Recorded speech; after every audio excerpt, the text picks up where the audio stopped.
कहावत है कि जिसने राम को नकारा उसको फिर कौन बचाएगा। इन दलों ने राम को नकारा है तो 2024 की लोकसभा में जनता जनार्दन इनको नकारने वाली।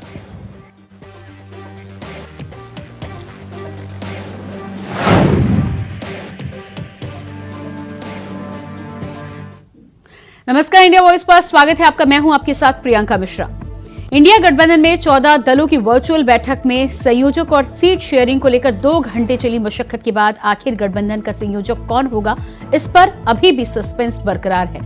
नीतीश के इनकार करने के बाद अब ये देखना होगा कि संयोजक के तौर पर सभी दल किसके नाम पर सहमति जताते हैं, क्योंकि बैठक में ममता बनर्जी और उद्धव ठाकरे के शामिल नहीं होने के बाद वैसे भी सीट शेयरिंग को लेकर गठबंधन में पेच अभी भी फंसा हुआ है और अब संयोजक के नाम पर भी सबको सहमत कर पाना गठबंधन के लिए आसान नहीं होगा। तो आज इंडिया गठबंधन की बैठक पर हम करेंगे बातचीत, लेकिन उससे पहले सुनिए कुछ सियासी बयान। कुछ न्यूज सुन रहा था तो न्यूज सुनने में सुना कि अभी वो एक इंडी अलायंस है ना, इंडी अलायंस सुना है ना नाम, तो उसकी मीटिंग चल रही है। मैंने कहा कहाँ मीटिंग चल रही है, मैं फोटो वोटो देखने लगा, बोला नहीं ये वर्चुअल मीटिंग हो रही है। मैंने कहा बहुत सही वर्चुअल मीटिंग हो रही है, क्योंकि वर्चुअल अलायंस वर्चुअल मीटिंग ही करेगा।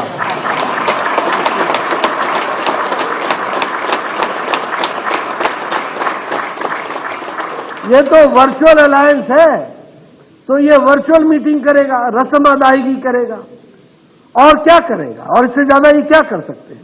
मोदी जी का एजेंडा क्या है? विकसित भारत। मोदी जी का एजेंडा क्या है? युवा आगे बढ़े। मोदी जी का एजेंडा क्या है? एंटरप्रेन्योर आगे बढ़े। मोदी जी का एजेंडा क्या है? किसान आगे बढ़े। मोदी जी का एजेंडा क्या है? महिलाओं को ताकत मिले। मोदी जी का एजेंडा क्या है? गरीबी समाप्त हो। उनका एजेंडा क्या है? मोदी हटाओ, ये मोदी हटाओ, ये एजेंडा पकड़ा हुआ है। और मैं कहता हूं ये इंडिया अलायंस के 2 ही एजेंडा है। वैसे एक एजेंडा है परिवार बचाओ और दूसरा एजेंडा है प्रॉपर्टी बचाओ। बस 2 ही एजेंडा। फारूक को उमर अब्दुल्ला की चिंता है कि नहीं है? मुफ्ती मोहम्मद महबूबा की चिंता करते करते चले गए कि नहीं? प्रकाश सिंह बादल को सुखबीर जी की चिंता थी कि नहीं? मुलायम सिंह को अखिलेश की चिंता है कि नहीं? अखिलेश को डिंपल की चिंता है कि नहीं?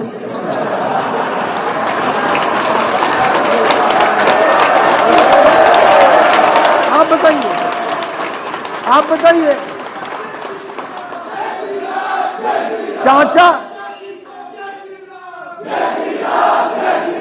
चाचा जाए जहां जाना है, चाचा जाए जहां जाना है। बोलो लालू को राबड़ी की चिंता है कि नहीं? राबड़ी को तेजस्वी की चिंता है कि नहीं? तेजस्वी को तेज प्रताप की चिंता है कि नहीं? बोलिए ममता, जिसको बंगाली में बंगला में पीसी बोलते हैं, बुआ, पीसी को भाईपो की चिंता है कि नहीं? अभिषेक की है कि नहीं? वाईएसआर को जंगन की चिंता थी कि नहीं थी? केसीआर को केटीआर की चिंता है कि नहीं है? तो मेरी किसी पद में दिलचस्पी नहीं, नीतीश कुमार की बड़ी बातें सामने आई हैं। बैठक के दौरान ये तमाम बातें कही गई है। एकजुटता बनी रहना जरूरी है, एकजुटता बनी रहना जरूरी है। जमीनी स्तर पर गठबंधन बढ़ता रहे।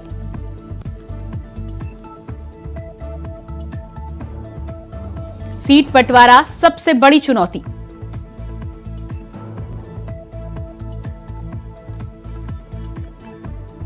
मेरी किसी पद में दिलचस्पी नहीं,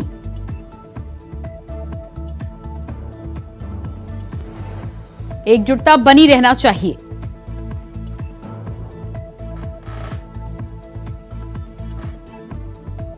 जमीनी स्तर पर गठबंधन बढ़ता रहे। तो आज इंडिया गठबंधन की हुई बैठक में नीतीश कुमार की बड़ी बातें सामने आई हैं।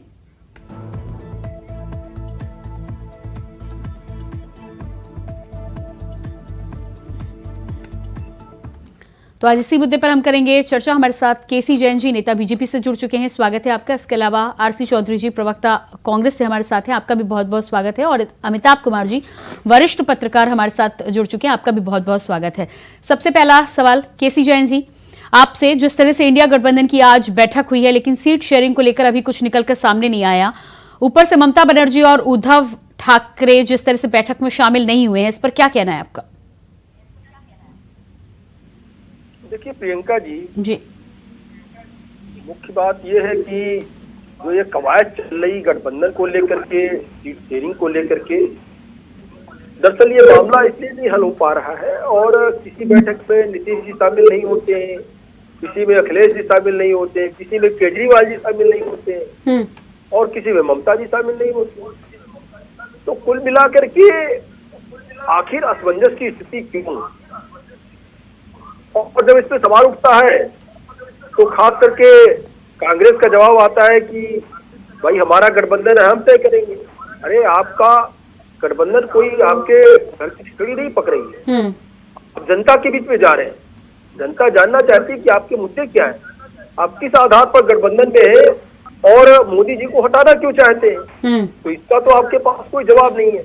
गठबंधन बनाने का एकमात्र उद्देश्य है कि मोदी जी को हटाना, लेकिन मोदी जी को क्यों हटाना, इसका जवाब विपक्ष में किसी भी नेता के पास नहीं है। दूसरी बात ये कि देखिए, कांग्रेस बड़ा भाई बनकर के केवल और केवल जितने भी क्षेत्रीय दल हैं, वो चाहे उत्तर प्रदेश में समाजवादी पार्टी हो, वेस्ट बंगाल में ममता जी हो, बिहार में नीतीश जी हो, सबके सारी की सारी जगहों पे, चाहे पंजाब में केजरीवाल जी की पार्टी हो, सब जगह पे सीट शेयरिंग में केवल कांग्रेस सीट लेना चाहिए। कांग्रेस का उद्देश्य बात इतना है कि किस तरीके से अन्य स्टेट में जहां पर कांग्रेस की सरकार नहीं है, वहां पर हम किस प्रकार से कांग्रेस के खाते में सीटें ला सके, यानी कि सेंधमारी किस तरीके से कर सके, कांग्रेस का मात्र इतना उद्देश्य है। लेकिन अगर अखिलेश यादव जी ये पूछते हैं कि उत्तर प्रदेश के बजाय हमें किन किन प्रदेशों में सीटें मिलेंगी जी, तो यहाँ पर कांग्रेस चुप हो जाती है। ममता जी पूछती है वेस्ट बंगाल के बजाय हमें कहाँ सीटें मिलेंगी, यहाँ कांग्रेस चुप है। केजरीवाल जी पूछते हैं दिल्ली और पंजाब के बजाय हमें कहाँ पे लड़ने को मिलेगा सीट शेयरिंग में, यहाँ पर चुप है कांग्रेस। तो कांग्रेस केवल और केवल गठबंधन के नाम पर, सीट शेयरिंग के नाम पर सीटें लेना चाहती है, कांग्रेस के प्रत्याशी वहां से लाना चाहती है। ठीक है, लेकिन देने के लिए आरसी चौधरी जी, आरसी चौधरी जी है कि ये गठबंधन में सीट शेयरिंग का मामला लगातार फंसा हुआ है। और सीट शेयरिंग, ये ऐसा नहीं कि सीट शेयरिंग पहली बार हुई, इसके पहले भी उत्तर प्रदेश में सीट शेयरिंग कर चुके हैं। आप देखिए कि राहुल गांधी जी और सोनिया गांधी दोनों लोग सीट शेयरिंग करके लड़े, और हुआ क्या, उत्तर प्रदेश में मात्र एक सीट बचती है 80 में से इनके पास में लोकसभा में, और उस समय मायावती जी और अखिलेश यादव जी साथ में थे। तो अन्य जगहों पर भी इस तरीके से गठबंधन में चुनाव लड़ने के बाद इनको हासिल क्या होगा, यानी कि जनता ने कांग्रेस पर पूर्ण रूप से भरोसा किया है। और कांग्रेस को ये भरोसा हासिल करने के लिए ये जितनी भी जुगत लगा रहे हैं, क्योंकि इनका मन साफ नहीं है, बड़े भाई बनकर के केवल और केवल सीट शेयरिंग में सीटें लेना चाहते हैं, हमें लगता है इसलिए तस्वीर साफ नहीं हो पाई। आरसी चौधरी जी, क्या लगता है आपको, नीतीश कुमार जी ने भी जिस तरह से संयोजक बनने से इनकार कर दिया है, अब ऐसे में पहला तो संयोजक को लेकर सबसे ज्यादा नाम नीतीश जी का सामने आ रहा था, बड़ी चुनौती वो भी है। दूसरी बात, उनका साफ तौर पर कहना है कि सीट शेयरिंग करना सबसे बड़ी चुनौती है।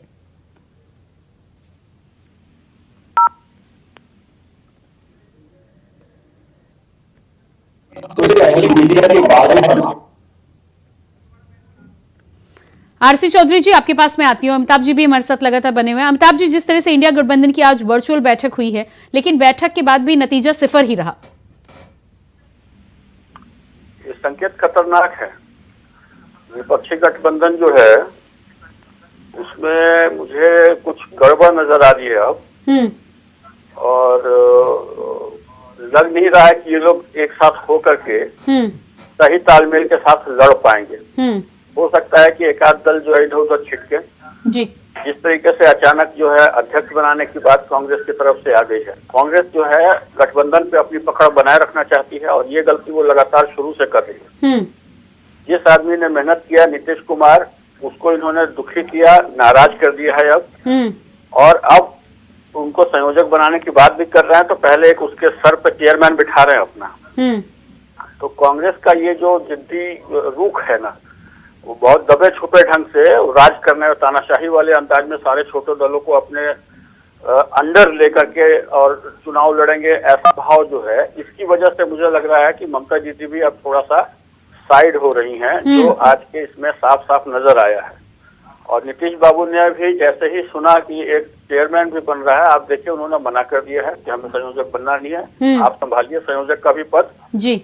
और ये चीज जो है अब सीटों का जो तालमेल है उसमें भी बहुत गड़बड़ करेगा, क्योंकि सब लोग अब रिजिड होंगे। जो थोड़ा बहुत एमिकेबल सॉल्यूशन निकलने की बात चल रही थी, अरविंद केजरीवाल जैसे रूढ़ आदमी जो है वो भी मानने लगे थे कांग्रेस को लेकर के, तो मुझे लगता है कि अब रुख जो है बदलेगा सबका। और एक आदमी अगर अमिताभ जी, आज की बैठक के बाद क्या लगता है आपको, यूपी में जो खासतौर से बसपा को साथ लाने की बात कर रहे हैं, उस पर आप क्या कहना चाहेंगे? क्योंकि जो साथ हैं वही साथ नहीं आ पा रहे हैं, तो नए लोगों को क्या साथ ला पाएंगे इस बैठक के बाद?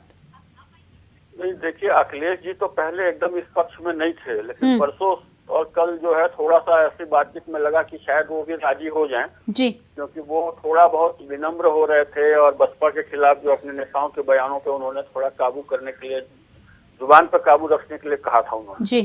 तो इससे लगा कि बसपा को शायद वो ले आए, लेकिन बसपा को लाने का मतलब है अखिलेश बाबू की सीटें और बहुत कम हो जाएंगी, 30-35 के आसपास सिमट सकती हैं जी, अगर ये कर रहे हैं तो। अब उसके बारे में अभी बहुत तो कहना मुश्किल है, क्योंकि थोड़ा सा तो विनम्र हुए हैं, ठीक है। आरसी चौधरी जी, मेरी आवाज अब तक पहुंच पा रही है? सुना आपने, अमिताभ जी ने तो गठबंधन पर ही सवाल खड़ा कर दिया है। देखिए, मैं कहना चाहूंगा कि अमिताभ जी ही नहीं, इस देश के अलग अलग हिस्सों से मीडिया का एक बहुत बड़ा वर्ग है, वो सदैव हमारे पे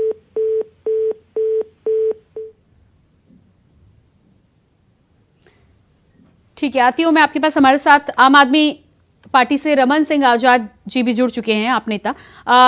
रमन जी, आज की बैठक के बाद सबसे पहले तो आपका क्या कहना है? नीतीश जी ने जिस तरह से संयोजक पद से इनकार कर दिया और आप अमिताभ जी को सुन पा रहे थे, गठबंधन को खतरे में बता रहे हैं, वो अच्छे संकेत नहीं माने जा रहे इसे? नहीं, देखिए प्रियंका जी, अभी ये चूंकि चर्चा के स्तर पर है, इससे सीधे गठबंधन के लिए खतरा बता देना अभी जल्दबाजी होगी। और अभी बात होगी क्या नीतीश जी के मन में क्या रहा है, वो किसे चाहते हैं। नीतीश जी हालांकि शुरू से इस बात को लेकर बात करते रहे कि मैं सिर्फ चाहता हूं कि सब लोग एक साथ आए, मेरी निजी कोई आकांक्षा नहीं, कोई व्यक्तिगत आकांक्षा नहीं, ये उन्होंने पहले दिन से इस चीज को क्लियर रखा था। और आज की बड़े सकारात्मक पेपर हुई और हो सकता है जो भी नीतीश जी के मन में रहा होगा या आगे जो भी चर्चा होगी तो सर्वसम्मत से कोई न कोई नाम। अमिताभ जी, अपनी बात रखिए आप। नीतीश जी को संभालिए भाई, आप लोग समझ नहीं रहे हैं। एनडीए बाहें फैलाए बैठी है और 16 तारीख के बाद पता चलेगा कि नीतीश जी सीधा एनडीए की तरफ चले गए। आपको मालूम नहीं है कि अभी बेतिया का जो रैली थी और बेतिया में जो प्रोग्राम था, मोदी जी ने उसको रोक दिया है, गए नहीं, क्योंकि जाते तो वहां पे सरकार के खिलाफ बोलना पड़ता उनको। वो अभी नीतीश जी को नाराज नहीं करना चाहते हैं, अब उसको रोक दिया। 5-6 हजार करोड़ की योजना बिहार में लागू करने के चक्कर में थे, वो सब रुक गया है। तो और नीतीश जी को यहाँ जो है गठबंधन जो है नाराज, मैं समझ नहीं पा रहा हूँ कि जिस आदमी ने शुरुआत की थी, शुरुआत में सबको जोड़ा था, ऐसे लोगों को जोड़ दिया कांग्रेस के साथ जो आना नहीं चाहते थे, उस आदमी की इतनी उपेक्षा, इतनी अवहेलना, मुझे नहीं लगता है कि गठबंधन इस बात को समझने की कोशिश कर रहा है कि अगर टक्कर देना है तो एकदम से मिल के चुपचाप एक एक करके लड़ना पड़ेगा। नीतीश जी छटक जाएंगे तो खेल खत्म। आरसी चौधरी जी, क्या कहना है इस पर आपका? प्रियंका जी, मैं कहना चाहूंगा कि कांग्रेस पार्टी ने जब इंडिया अलायंस की जो गठबंधन बना, गठबंधन की जब पहली मीटिंग हुई थी, इस मीटिंग का विषय ये हुआ कि प्रधानमंत्री नरेंद्र मोदी जी को भोपाल के अंदर अपने कार्यकर्ताओं को संबोधित करते हुए कहा था कि ये जो गठबंधन है वो घमंडिया गठबंधन है। और वो पहली मीटिंग नीतीश जी ने आउट की थी। और आज जो अमिताभ जी कह रहे हैं कि मोदी जी और उनका जो भी वो अपना परसेप्शन बता रहे हैं, तो उन्होंने पहला प्रहार तो उन्हीं पे किया था और कहा था कि ये भ्रष्टाचारियों का गठबंधन है। और उसी गठबंधन में से एक दल के नेता को तोड़ के महाराष्ट्र के अंदर उप मुख्यमंत्री बनाया। इसलिए इंडिया जो गठबंधन है वो भारतीय जनता पार्टी को चुनौती दे रहा है, भारतीय जनता पार्टी को बेचैन कर रहा है। और भारतीय जनता पार्टी को तीसरी बार सत्ता में आने से रोक रहा है। इसीलिए अभी आपने जो ओपनिंग नोट पे जब देखा, जेपी नड्डा जी बोल रहे थे। अरे तो आरसी चौधरी जी बेचैन करने की लेकिन आप बात करें, लेकिन गठबंधन अभी पूरी तरह से आकार ही कहाँ ले पाया है। मैं कहना चाहूंगा कि आकार की चिंता वो करें जिन्हें विजन है। हाँ, कांग्रेस पार्टी और अलायंस के जो लोग हैं उनका कमिटमेंट है इस देश के जो आइडिया ऑफ इंडिया है, जो कॉन्स्टिट्यूशनल वैल्यू है, जो हमारी पार्लियामेंट्री डेमोक्रेसी है, जो लोगों के फंडामेंटल राइट्स हैं, उन सब के लिए जो विचार के जो लोग हैं वो एक साथ में, एक स्वर में। हर राजनीतिक दल चाहता है कि उसकी हिस्सेदारी अधिक हो। एक जब टेबल पे बैठ के चर्चा की जाती है तो निश्चित रूप से हर व्यक्ति का अपना वक्तव्य आता है जी। लेकिन जब तक फाइनल कोई चीज अरे लेकिन आरसी चौधरी जी, पहले तो विधानसभा चुनाव को लेकर बात हो रही थी। नीतीश जी ने खुद कहा था कि विधानसभा चुनाव के बाद देखेंगे इंडिया गठबंधन में क्या होता है। अब तो पूरा दिसंबर भी बीत गया और आधा जनवरी भी बीत गया, अभी तक आपका कोई फॉर्मूला ही सेट नहीं हुआ। अमिताभ जी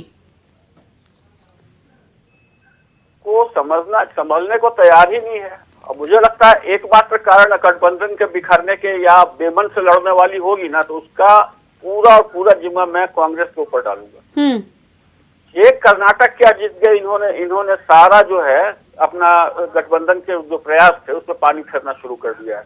आप लीड मत कीजिए, कृपया लीड मत कीजिए। आपके पास 250-300 सीटें ऑलरेडी है बाकी स्टेट्स में। आप राजी हो जाते, नीतीश जी को संयोजक बना देते, अब तक तय हो जाती सीटें, तो आप अपना उम्मीदवार घोषित कर देते।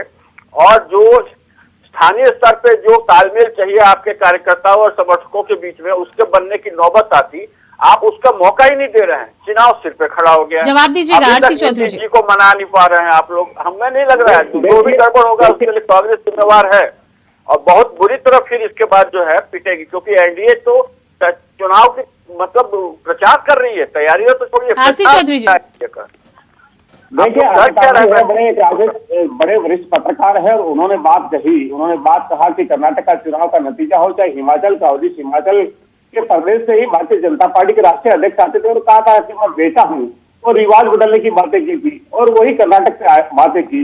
मैं कह रहा हूँ देश में जब जनादेश मिल रहा है तब ऐसे लोगों का जो विचलन होता है वो एक दल की जो जवाबदेही तय करने का प्रयास करते हैं। आखिर वजह यही है कि कांग्रेस पार्टी के साथ में मिलकर जब इस एक सेम विचार के जो लोग हैं भारतीय जनता पार्टी को जब विचलन और बेचैनी करते हैं तब उन तमाम लोगों को विचलन होता है। तमाम लोग उससे छींटाकशी करते हैं, जो जनता की आवाज को मुखर करने का प्रयास करते हैं। यही लोग थे जब हाथ जोड़ा जाता है। जब शुरुआत की थी तब राहुल गांधी जी की टी शर्ट पे प्रश्न उठाया था, कंटेनर पे प्रश्न उठाया था, जिन बच्चों के साथ में तस्वीरें आ रही थी उनके साथ में प्रश्न उठाया था।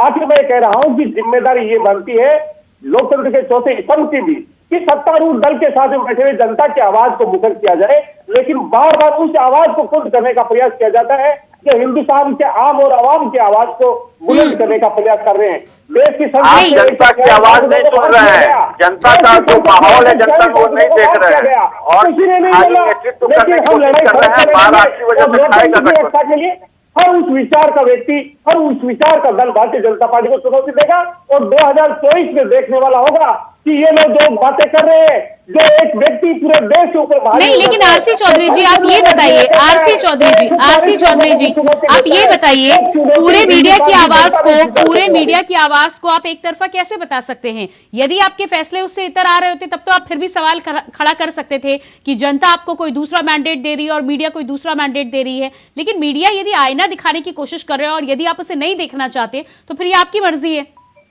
प्रियंका, हमने तो कहा कि एक जो लोकतंत्र का चौथा स्तंभ है, संवैधानिक उसकी व्यवस्था है, संसद के अंदर जो उसकी व्यवस्था है वो एस्टेब्लिशमेंट से प्रश्न पूछता है, जनता की आवाज पूछता है। नहीं ठीक है आरसी चौधरी जी, बाकी सारी बातें आप जाने दीजिए। आरसी चौधरी जी पुरानी सारी बातें जाने दीजिए। आरसी चौधरी जी सवाल सुन लीजिए, आप मेरा पहले सवाल सुन लीजिए। आरसी चौधरी जी पहले सवाल सुन लीजिए। पुरानी आप सारी बातें जाने दीजिए। आप सिर्फ ये बताइए कि अभी तक इतनी बैठकें हो चुकी हैं, यदि अगले 2 से 3 महीनों में चुनाव होता है तो क्या आपको लगता है कि जिस तैयारी पर, जिस स्थिति पर आज इंडिया गठबंधन बैठा है, आप पूरी तैयारी के साथ चुनाव लड़ेंगे और जीत दर्ज कर लेंगे?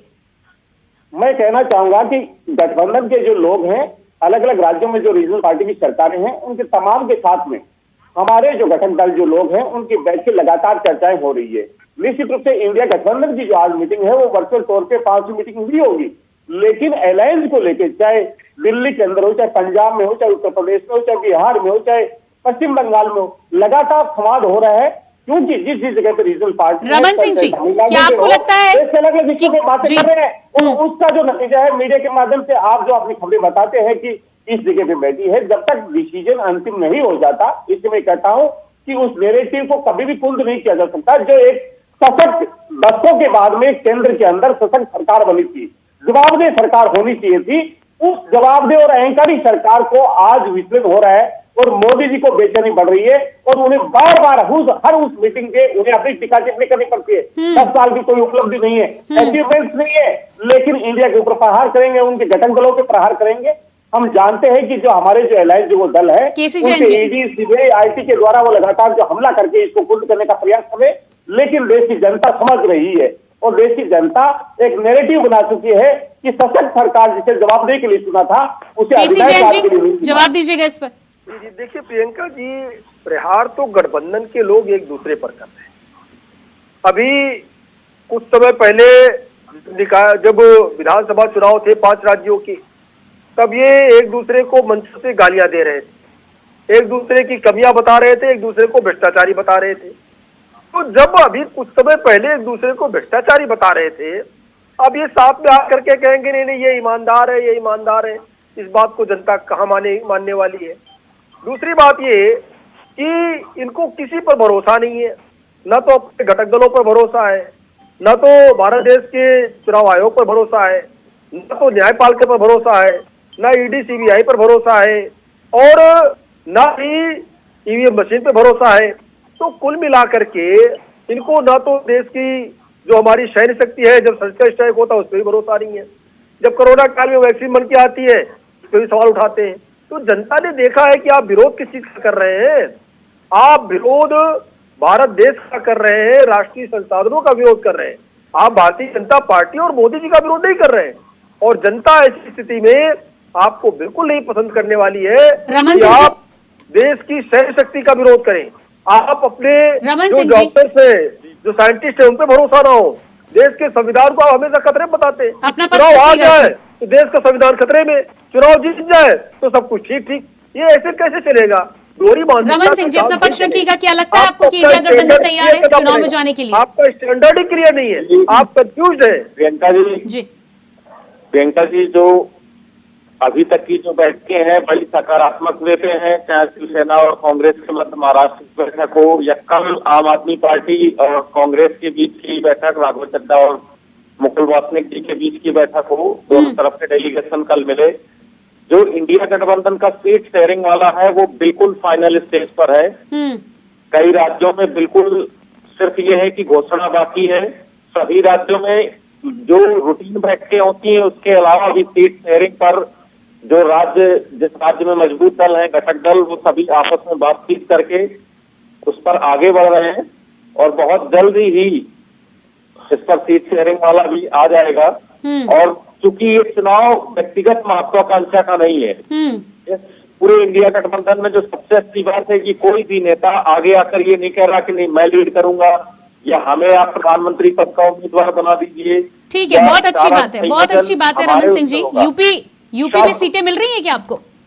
नहीं बिल्कुल, जिस दिन प्रियंका जी बात होगी तो सभी राज्यों पर बात होगी, चाहे वो दिल्ली हो, पंजाब हो, गोवा हो, गुजरात हो या उत्तर प्रदेश हो, सभी जगह बात होगी और जो निर्णय होगा उस पर आम आदमी पार्टी पूरी तरह से अमल करेगी और सब मिलकर साथ लड़ेंगे, क्योंकि चुनाव व्यक्तिगत महत्व। रमन सिंह जी कितनी सीटों पर जाना चाहेंगे आप यूपी में?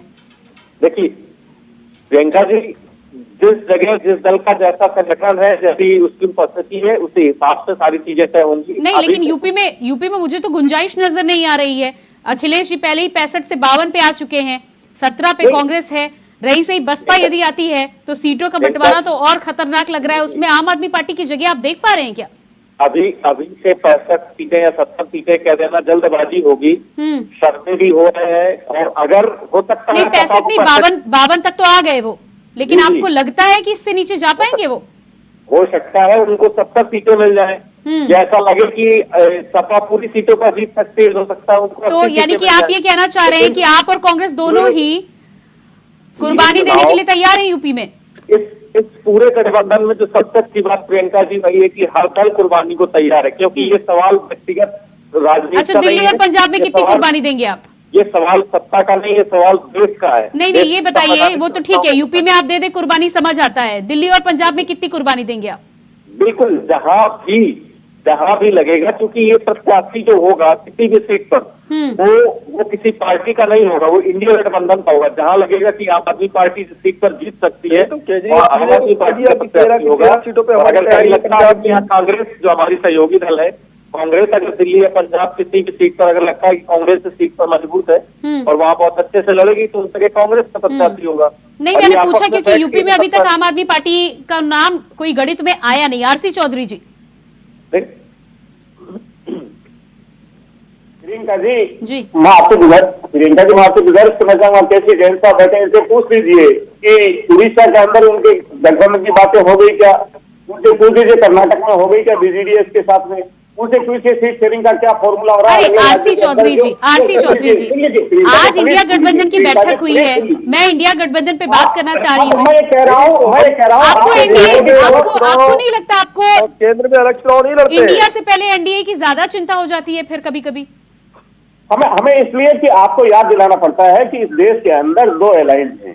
एक एलायंस को आप बार बार प्रश्न उठाते हैं, दूसरा एलायंस को आप भूल जाते हैं, हमें याद दिलाना पड़ता है। आरसी चौधरी जी, मैं उस अलायंस को लेकर आज सवाल इसलिए नहीं कर रही हूँ क्योंकि पहली बात तो आपकी बैठक हुई और दूसरी बात तो ये कि उनका तो पुराना फॉर्मूला तय है ना। आरसी चौधरी जी, ये भी तो समझिए ना। मैं ये आपसे कह रहा हूँ कि आप बार बार आम आदमी के व्यक्ति से ये कह रहे हैं कि यूपी में क्या है, तमिलनाडु में क्या है, 24-26 हमारे गठन दल है। अरे मैं तो आरसी चौधरी जी, मैं आपसे भी पूछना चाहूंगी, यूपी, बंगाल, बिहार में आपका क्या है? मैं कहना चाह रहा हूं कि हमारी प्रतिबद्धता है, हमारा कमिटमेंट है इंडिया के लिए, आइडिया ऑफ इंडिया के लिए, हर राजनीतिक दल का। इसलिए सीट शेयरिंग का फॉर्मूला उन लोगों के लिए चिंता का विषय है जिससे सत्तारूढ़ दल के लोगों को चिंतित होती है। बिल्कुल, क्योंकि आपके लिए तो फायदे का ही सौदा है। एक 2 सीट लेने के बाद यदि 17 सीटें आपको मिल जाती हैं तो आपके लिए तो फायदे का सौदा है।